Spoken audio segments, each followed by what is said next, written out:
Hello guys, welcome to JB Football, a daily news roundup, all in one take. So, record revenue of £4.8 billion for all Premier League clubs in the season 2017 to 2018.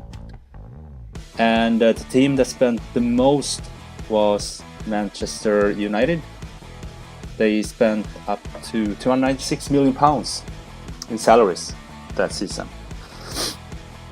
And second place was Liverpool. They spent £264 million, and this year's Premier League winner, Manchester City, they spent £260 million on salaries, which is quite a lot.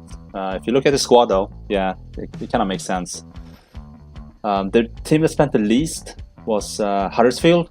They only spent £63 million. And you can see the difference here. Obviously, £63 million doesn't get you very far in terms of quality, getting quality players.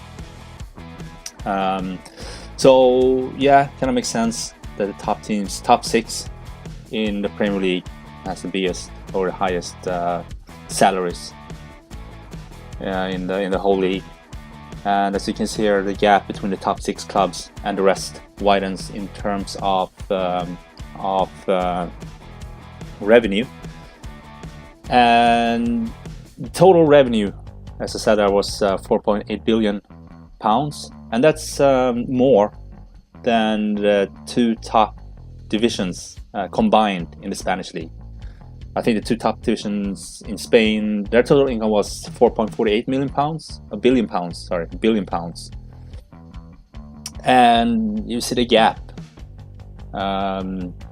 between Premier League and the rest of Europe, and most of those, big chunk of that money comes from international TV licenses, and also the fact that the English Premier League teams did very well in Europe, so they got a lot of UEFA TV money and prize money. That also contributed to the difference here. But we might go to a future where this become regular, that the four final teams in both the Champions League and the Europa League are from the Premier League. It definitely seems like it, with all the revenue that the clubs make and all the foreign investors that come in and buy up the clubs.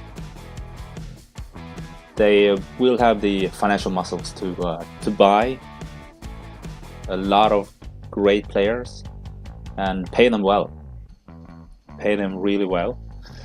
And this will also be that the gap between, as I said, the top six clubs and the rest of the Premier League widens as well. Just getting into top six has cost Manchester City owner Sheikh Mansour £1.3 billion since 2008. There's a huge investment that is required to break into the top six, and it's gonna take a couple of years. Even if you, let's say, buy a club now and start spending money, it will probably take a couple of seasons before you become a real competitive team. So it's becoming a rich man's club for sure. Speaking of rich man's club, World Cup 2022 will remain as a 32-team tournament. Thank God for that, because I think there were talks about increasing it to 44 teams, and I think it is kind of bloated as it is. 32 teams, that's enough. I think I felt last World Cup there were some games in the group stage that were not as interesting, to be honest, to watch, unless you're obviously from that country. But I felt there were a few games that I could have skipped those games. The reason they wanted to increase to 44 teams, the official FIFA announcement was that they could maybe act as a peacemaker, which is laughable on its surface, by putting some matches in the neighboring countries. There were talks about putting some games in Kuwait and Saudi Arabia even, and for example Kuwait there were not enough time to prepare the stadiums, and there were issues with Saudi Arabia and their human rights. There were a lot of human rights issues, and also they had an internal study that showed it wasn't there wasn't practical to increase the size.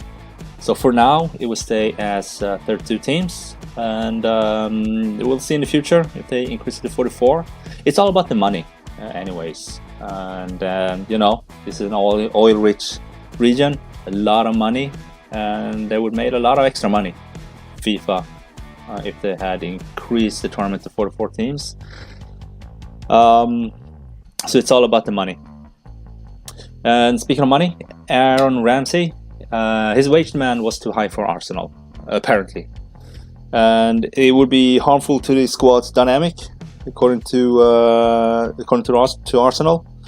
The salary discrepancy have in the past, and for other teams, proved to be a disruption within the team.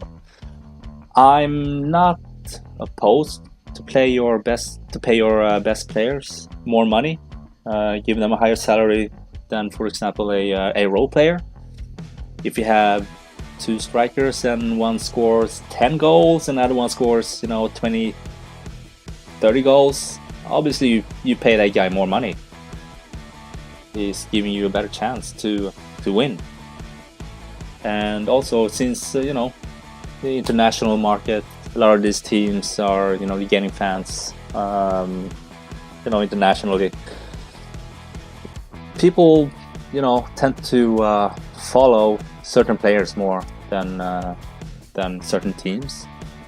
How many more fans didn't PSG get when they signed Neymar, or Juventus when they signed Cristiano Ronaldo?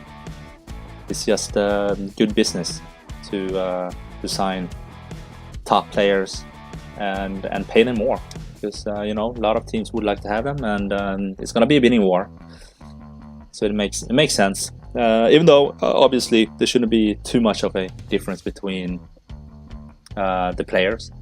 But yeah, as I said, I'm not opposed to pay your top players more money than your role players. So that's that.